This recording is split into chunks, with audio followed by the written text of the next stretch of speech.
வணக்கம் நேர்களே. இங்கே நாங்கள் அப்ருவாஸ்லேருந்து இன்னைக்கு என்ன பற்றி பேச போகிறோன்னா, வலம்புரி சங்கை பற்றி நம்ம சொல்ல போகிறோம் உங்களுக்கு. பொதுவாக எல்லார் வீட்லேயும் வந்து இப்போ உள்ள சூழ்நிலைக்கு எல்லார் வீட்லேயும் வந்து வலம்புரி சங்கு வச்சுருக்காங்க. ஸோ அதை எப்படி பயன்படுத்தணும், எப்படி முறையாக வைக்கணுன்றது உங்களுக்கு சொல்ல வந்திருக்கோம் நம்ம. ஸோ வலம்புரி சங்கு அப்படின்னு பார்த்தீங்கன்னா, வலம்புறமாக இருக்கிறது தான் வலம்புரி சங்குன்னு.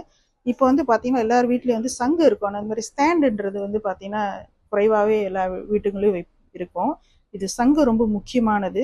வலம்புரி சங்கு இருந்தால் அதோட ஸ்டாண்டோட சேர்த்து வைக்கிறது தான் ரொம்ப உர்ஜமான ஒரு விஷயங்கள். இந்த வலம்புரி சங்குக்கு வந்து பார்த்தீங்கன்னா இந்த மாதிரி சங்கு சக்கரம் சொல்லிக்கூட 2 வகையிலையும் நம்ம வச்சுருக்கோம். இந்த மாதிரி கிடைத்தா நீங்கள் வச்சா ரொம்ப நல்லது. அப்படிலாம் சாதாரணமாக இந்த மாதிரி சங்கு வைக்கலாம் ஸ்டாண்டு. ஸோ இது வந்து பார்த்தீங்கன்னா சங்கு ஸ்டாண்டு வந்து இந்த மாதிரி நீங்கள் வச்சுட்டு இதுக்கு உள்ளே வந்து நீங்கள் என்ன முறையாக இதோட வைக்கலாம் அப்படின்னா, மகாலட்சுமிக்கு ரொம்ப உகந்தது. இதில் வந்து பார்த்தீங்கன்னா மகாலட்சுமி வாசம் செய்வாங்க. இந்த மகாலட்சுமி இது பார்த்தீங்கன்னா இந்த மாதிரி நாணயம் இருக்குதுல்ல, இதை வந்து மாதிரி சுருட்டி தான் வைப்பாங்க.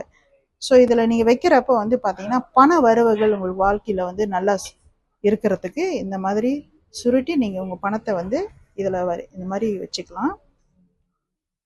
ஸோ அதன் பிறகு வந்து பார்த்தீங்கன்னா அஷ்டலட்சுமி காயின் இந்த மாதிரி இருக்குது. இந்த 8 லட்சுமி இருக்காங்க. இந்த காயினையும் நீங்கள் வந்து இந்த சங்குக்குள்ளே இந்த மாதிரி வைக்கலாம். இல்லது இந்த மாதிரி நாணயம் காயின்ஸ் இருக்கும். இந்த மாதிரி காயின் கூட நீங்கள் வந்து சங்குக்குள்ளே வைக்கலாம். இதில் வந்து மகாலட்சுமி வாசம் செய்வாங்க. ஸோ இந்த மாதிரி குபேர எண்ணெய் இயந்திரம் இருக்குது. இதையும் நீங்கள் வந்து இந்த மாதிரி சங்குக்குள்ளே வைக்கிறது ரொம்ப நல்லது. இந்த மாதிரி வைக்கலாம், நீங்கள் வாசம் செய்கிறதுக்கு ரொம்ப விசேஷமானது. ஸோ இதெல்லாம் இப்படி தான் அந்த முறையாக நீங்கள் வந்து சங்குக்குள்ளே பணங்களை வச்சு நீங்கள் ஈர்ப்பு பண்ணுறது ரொம்ப. அதே மாதிரி வந்து பார்த்திங்கன்னா வேறு வச்சுருக்கோம், தீபஜோதி வேறு. இந்த தீபஜோதி வேறு ஒன்று வச்சாலே இது போதும்.